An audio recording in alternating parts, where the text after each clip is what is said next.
V první části se zaměříme na historii nejen největšího středočeského města, ale hlavně jeho okolí, k němuž se váže řada legend a slavných jmen. Toto místo si totiž k osídlení vybrali už Přemyslovci. Kladno se nachází v průsečíku historických lokalit, jako jsou Budeč, Hradiště, Levý Hradec. To jsou lokality, které jsou spojeny se vznikem českého státu. Jsou tady i lokality, které jsou spojeny s bájemi českými, to je Hora Říp nebo svatováclavský dub tady na Stochově. Samozřejmě nesmíme zapomenout na město Praha, město Slaný a i třeba nedaleký hrad středověký Křivoklát. První písemné zmínky o Kladně jsou z počátku 14. století. Historie osídlení těchto míst je ale mnohem starší. Už vzhledem k tomu, že Hora Říp je coby kamenem dohodil. Zalíbilo se tu i Přemyslovcům, jejichž pobyt nám dokládají rozsáhlé pozůstatky hradiště z 9. a 10. století. Stále stojícím důkazem je i nejstarší rotunda svatého Petra a Pavla, založená kolem roku 900 knížetem z Pitihněvem. Stojíme na akropoli raně středověkého hradiště Budeč nad obcí Zákolany. Tohleto hradiště bylo opevněno za knížete Bořivoje, prvního historicky doloženého knížete, někdy v poslední čtvrtině 9. století. Obraně sloužilo hradiště do přelomu 11. a 12. století. Poté sice dále zůstávalo centrem správy přemyslovského státu, ale už nemělo cenu opravovat dlouhé hradby. Správce zřejmě přesídlil pod hradiště do Týnice. Díky naší kameře také můžete nahlédnout dovnitř tak staré a významné stavby. Stojíme v presbytáři rotundy svatých Petra a Pavla. Hlavní loď, která je za námi, tak to je ta původní stavba knížete z Pitihněva prvního z doby po roce 895. Od základu až po klenbu nejstarší dosud stojící stavba v České republice. Budči se váže také jméno svatého Václava. Ten prý tu strávil několik mladických let. Někde v té hlavní lodi Václav jako malý chlapec, když byl poslán svým otcem Vratislavem na Budeč, sedával a učil se čtení, psaní a zpěvu žalmu, jak říkají jak staroslověnské, tak latinské legendy.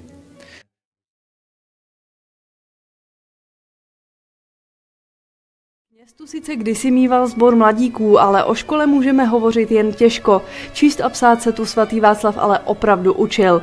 A to i přesto, že tehdejší panovníci na takové úkoly měli písaře a vzdělání tohoto směru bylo výjimečné.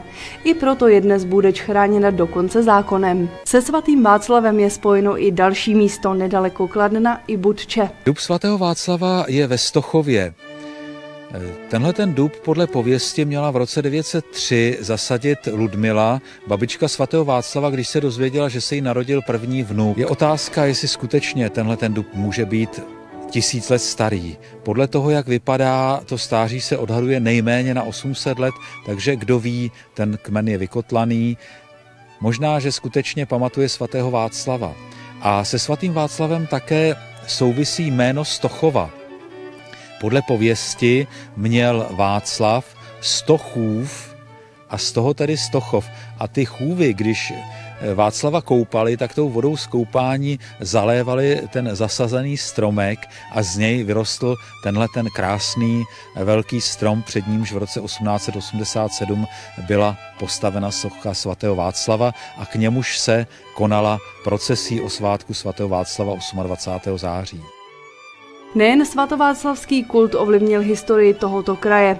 S druhou světovou válkou tu ruku v ruce obcházel strach. Důkazem jsou nedaleké Lidice, i když ty už nám sami o sobě moc nepoví. Důkazem říšského zla už jsou jen dobové fotografie a zdejší památník, který i po tolika letech nahání husí kůži. Teď stojíme na takzvané tribuně u muzea a glorietu a máme před sebou panorama bývalé obce Lidice, dnes tedy upraveného pietního území. S likvidací tehdejších Lidic si dali Němci opravdu záležet. Po malebné vesničce tu nezůstal kámen na kameni. Najdeme tu jen základy Horákova statku a kostela. K pomníku věnovanému lidickým dětem, jejichž osudy dodnes nenechávají nikoho chladným, nosí lidé stále květiny i hračky. Jejich obličejky jsou na nejvýš věrné. Autorka se nechala inspirovat dobovými fotografiemi. Lidice byly vypáleny, jak asi všichni vědí, 10. června 1942. Na pietním území v podstatě zůstaly pouze základy Horákova statku, jinak je vše upraveno víceméně tedy velice důstojně.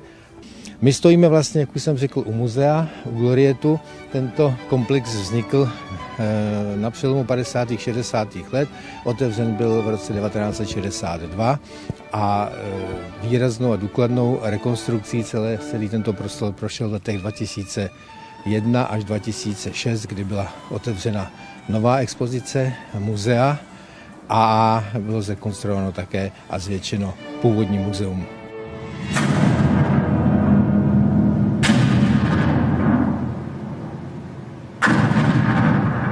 Tady naleznete několik předmětů z původních Lidic, fotografie a příběhy lidí. Dojemné jsou i filmy natočené s dětmi, které přežily jen díky poněmčení. Dopisy dětí, které nepřežily, nahání hrůzu, když v nich prosí své příbuzné alespoň o kousky chleba. Ročně navštíví památník Lidice mezi 40 až 50 tisíci návštěvníky a zhruba tak na půl. Půl z České republiky a půlku ze zahraničí a z těch zahraničních největší návštěvnost je ze Spolkové republiky Německa. O osudech lidických žen by zase mohli vyprávět zdi kladenského gymnázia. Z rozkazů K.H. Franka, kdy bylo zastřeleno 173 lidických mužů, ženy a děti byly převezeny do tělocvičny gymnázia, kde byly pak násilně odděleny. Kromě dětí vybraných k poněmčení byly otráveny výfukovými plyny ve speciálně upravených autech. Jejich matky pak bojovaly o život v koncentračním táboře. Dnes tu najdete sochy a desky k uctění jejich památky. Pokud se od lidického památníku vydáte směrem k Novým Lidicím, které byly dobudovány na konci 50. let, nemůžete minout největší růžový sad ve střední Evropě. Sad lemuje zase nejdelší lipová alej, která vás dovede až k Lidické galerii výtvarného umění. Abychom ale putování po Kladensku neskončili tragickou událostí, v příštím díle se budeme věnovat současnosti. Zjistíte, že Kladno už dávno není černým městem a že ekologická výchova tu má zelenou.